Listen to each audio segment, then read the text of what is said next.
But this year, those activities are much more possible. We can go out, we can enjoy the fireworks, but today we're going to talk about some of the concerns that we might have about our furry family members, our dogs and cats, who may not be as excited about the fireworks as we are.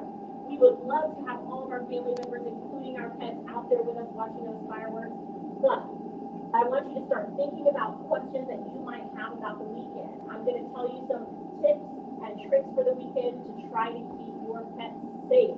So start putting those questions down there, and I will try to help answer them.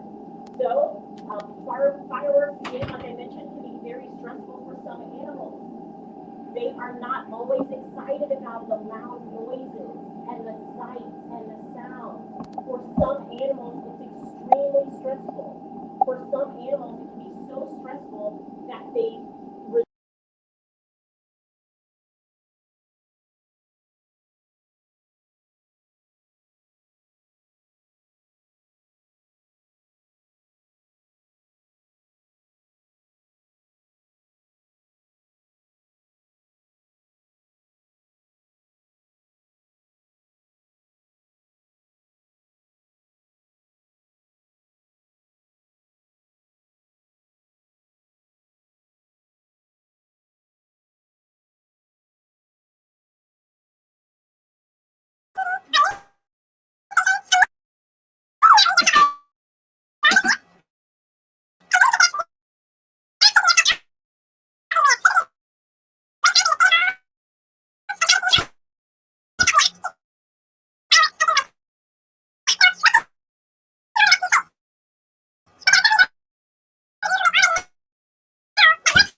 tips and tricks, and sometimes in serious cases they may even need to administer medications to your pet to try to keep your pet calm during this difficult time.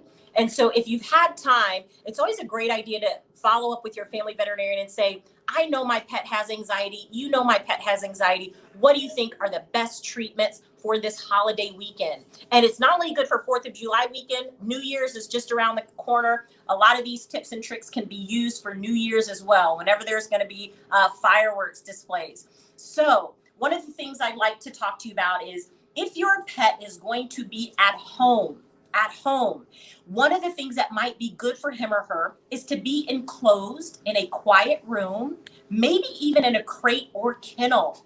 And the reason is sometimes being in an enclosure can make some pets feel more safe. And while they're in that enclosed room or crate, you can play white noise or calming music to try to help keep them calm during that time. That is oftentimes a very good way to drown out the noise of the fireworks. So let me know if you guys have any questions coming up.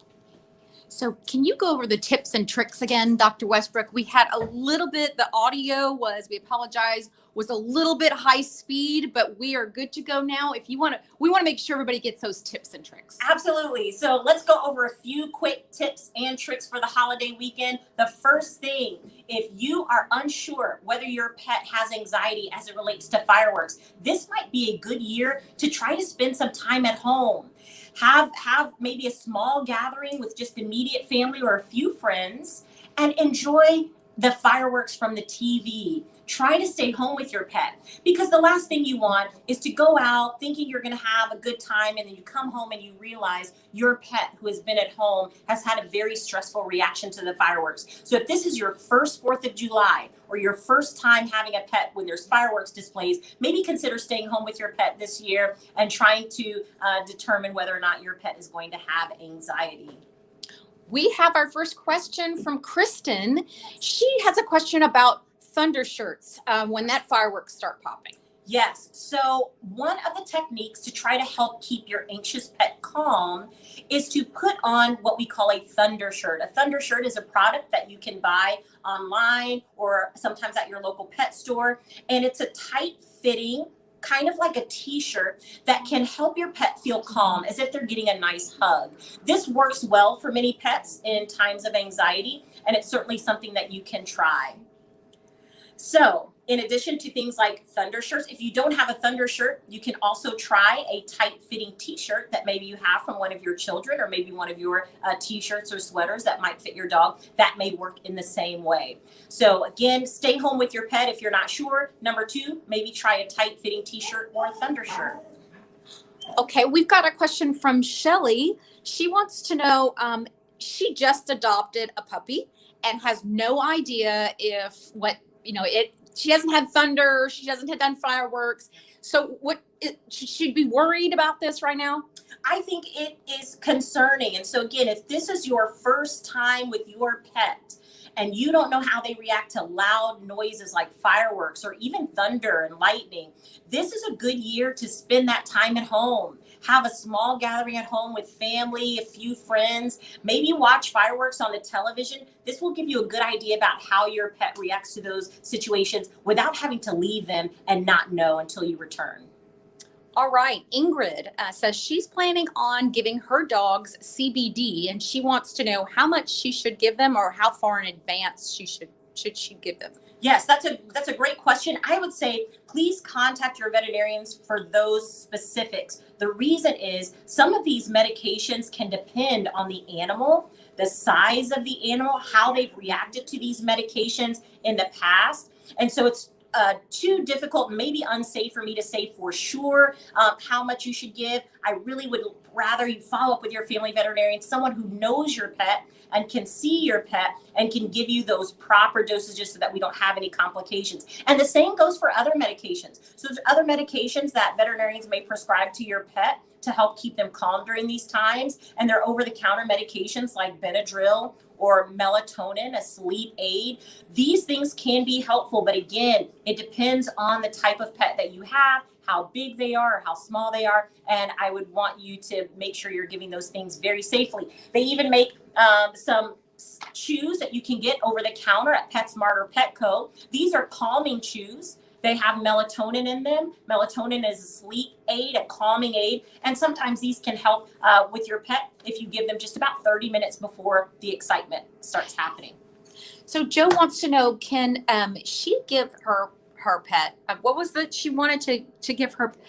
Benadryl. And if she does give her dog Benadryl, how much do you give? Right. So Benadryl overall is a safe drug for both dogs and cats. It's safe, but I don't want you to dose it yourself. Really, this is something that you should contact your family veterinarian about. You don't want to try to get into dosing your pet. It's a mathematical calculation based on weight and the size of the tablets that you have or the amount of liquid that you have. So it's too difficult for me to say in a safe way. Please contact your family veterinarian and get those specific doses. But certainly Benadryl is overall a safe and can be an effective drug to help keep animals calm during this time. All right, Jackie wants to know, she plans on leaving her dog at home while they go look at a fireworks display. So what should she do with her pet? Should she put him in a separate room, or what are the potential dangers if they start hearing the fireworks and they're by themselves? While your pet is at home, one of two things can happen. So you may have a pet that does well in an enclosure, like a laundry room or a bathroom or a bedroom, or maybe even in a crate. If you're going to leave your pet in an enclosed area, one thing that you can do to drown out the sound of the fireworks is to leave the television playing or the radio playing. Classical music is a great idea for that. And you can even look on YouTube and find some sights and sounds that dogs tend to be attracted to. That might be a good idea if you're going to leave your pet at home. If you are not leaving your pet in an enclosed space, the risk is that your pet could have a fear reaction to the loud noises. And in some cases, pets try to escape their home. They try to jump out the window or jump through doors or become destructive by chewing things. So it can be dangerous if you're not sure if your pet has an anxious reaction to things like fireworks. So I would say if you're not sure how your pet's going to react to the fireworks, again, this might be a good year just to consider staying home with your pet so that you don't come home to any dangerous situations that have happened while you're out. Angelique mentioned that she has already purchased a spray. I guess it's a calming spray. Yes. What are your thoughts about that? Sure, absolutely. There are some hormones. They make them we call them pheromones. They make them for both dogs and cats, and they can have a calming effect in the animal's environment. So they make things like Adaptil collars and sprays for dogs. This is a product that secretes a calming pheromone to the dog. It can make them feel as if everything is okay. They make a similar one for cats named Feel Away. You can get these products at your local pet store, and those things can certainly help the animal feel calm while you're away. Another good trick if you're going to be leaving your pet at home by him or herself. Thank you. Good questions. What else? Okay, Patrick wanted to know, he's having a party at his house, and he didn't say if any of us out there are invited or anything, but friends are going to be over. They're hunkering down at home, backyard barbecue, and all the good things that come with it. And his dog is not afraid of anything. Loves people. Thunder doesn't bother him. What are your thoughts about that? So this is interesting. So you may have a dog that has no fear. Knows no fear at all, loves to chase things, loves to be right in the midst of all the excitement. There are still dangers for your pet, even though you feel like they may be well adapted to new things in their environment. One of the dangers that we see during this time of year, particularly with fireworks, is dogs who like to chase them and bite at them. So if you have a dog that likes to chase things, bite at things, maybe they're a herding breed and that's kind of their nature, to chase at things that are moving and going really fast. One of the dangers is that they could bite down on or ingest the fireworks. And in worst case scenarios, it can cause severe burns of the oral cavity and gastrointestinal tract. I've seen it. I've seen fireworks, unfortunately, go off in animals' mouths and cause a lot of damage to the oral cavity and the teeth. We don't want to see that this year. So even if your pet has no fear, keep them as far away from anything flammable as possible, and keep them away from other dangers like fatty foods, alcohol. I mean, look, this time tomorrow, these could be empty. Don't want them around your pets. So save them for tomorrow. And when your pets are not around, we don't want any of those dangers. What about pets who are kind of codependent on their owner? And should they find something to distract them? Or Shelley wanted to know, because her pet has high anxiety just naturally, not just with loud sounds. So what do you recommend? Yes. So if your pet has anxiety, maybe even kind of a separation anxiety, again, distractions can help. So things like, we have this very handy snuffle mat that we've used a couple of times in the weeks prior. This is a nice little distraction that you can give your pet during fireworks displays. You hide treats in it, and your pet can use their nose to find the treats. Let's see how Athena likes this snuffle mat. Come here, Athena. Look at this. Look at this snuffle mat. Let's see how she likes it. She's going to look in there. And what they can do is they can root around in there and get treats out. Yeah. And so if you put several very small treats in there, it can keep them busy for quite some time as they root around in there looking for treats. And it can be a nice distraction, particularly if you're concerned about the loud noises and you don't want your pet to be fearful. A snuffle mat with some delicious treats hidden in there is a perfect distraction. Yeah. Good job, Athena. She's doing a great job. So yes, distractions like that. Again, music in the environment, playing the TV on a calming station. Those things can really help to keep your pet calm and drown out the sound of the loud fireworks. Another tip that I want to make sure that you do is you always want to make sure that your pet has up-to-date identification. So you want to make sure that if your pet has a collar or a tag on it, that information is up to date and current. You want to make sure that vaccines are up to date and current. It's not too late to do that. Call your microchip company, go to one of the local pet stores and have a tag made. And that's because if your pet gets out from fear, they run from you, they get out of a door or out of a window while they're trying to escape, we want to be able to reunite your pet with you. Nothing would make us happier than to get your pet back to you safe. So make sure that you have proper identification for your pet. Any other questions? Yeah, so Jamie was wondering about microchip. I mean, everybody a lot of pet owners know about the microchip, but they may have not been here because when we adopt animals out, they come already microchipped.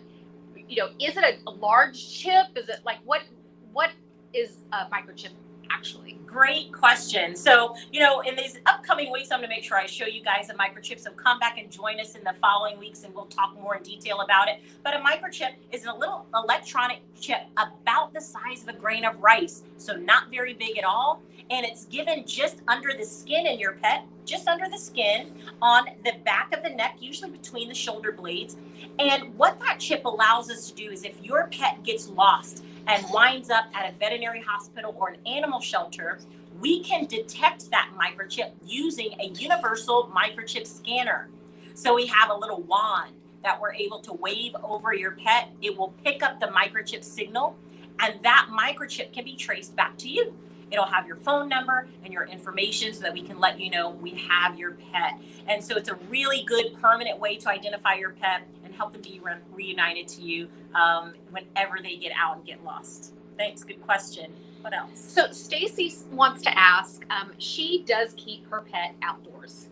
And so we know that fireworks go off in all communities. And so there's going to be that echo. What can she do to help her pet who's outside? Yes, if you have a pet that's outdoors, one thing you may know, if your pet has been outdoors for a prolonged period of time and you know how they react to fireworks, you're going to be better prepared. So if you already know your pet is not going to do well with these loud sights and sounds, take some of those tips and tricks that we just talked about. Consider bringing your pet indoors, even if that just means in the garage, in a crate, a large crate where they have enough room to lie down, to turn around. And if you know that they're going to have some anxiety, there may be some pets out there who have been through years of fireworks and lived outdoors and maybe not had a problem with it. But we'd rather be safe than sorry. So if it's possible at all, consider bringing your pet indoors or in an enclosure during this time so that we don't risk them breaking free from the gate or from the backyard or from their collar or leash. So this is not really a question, but Patty wanted to remind people about the heat. Oh man, it is the 4th of July weekend. We are in the middle of summer. It is still hot out there. So please make sure that you are keeping your pets cool, providing water and shade for them. If you're going to be having a barbecue outdoors all day, it's going to be hot. And so make sure that your pets have access to shelter and water and that they can escape that heat when they need to. We don't want to see pets this weekend suffering from heat exhaustion, and it can happen. That temperature goes up. Those pets may not have access to water and to shade, and they can overheat quite quickly. So please make sure that you're remembering the heat. We want to beat that heat. You want to keep your pets safe and indoors. All right. Well, that's all the questions we have. What's going on this weekend? Thank you so much for joining us. Please come down this weekend. Tomorrow, Saturday, July 3rd, we are having an open house on campus from 11 to 3. Bring your whole family. Come look at the dogs, cats, puppies, kittens that we have available for adoption. Take home a forever friend. We're going to have free treats for kids. We're going to have lots of activities. So please come spend the day with us. We can't wait to see you. Thank you for joining us, and we will see you in the weeks to come. Bye. Happy holiday. Happy 4th of July. Thank you guys for joining us.